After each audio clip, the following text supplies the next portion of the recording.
Hi everyone, today I'm going to show you how to add subtitles automatically in CapCut. Super easy and perfect for your videos. Here's how to do it.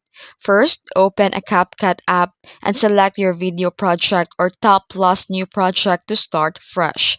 And once your video is on the timeline, scroll through the bottom menu and tap on text. Then tap Auto Captions. Choose the audio source like your original sound, voiceover, or all. Then select the language your video is in and then tap Start. And here, the CapCut will now analyze your audio and automatically generate a subtitles in just a few seconds. Just wait it. Then you can tap on the text boxes to edit or customize the font, the style, and the color of your subtitle. And that's it. You have now an automatic subtitles in your video using CapCut.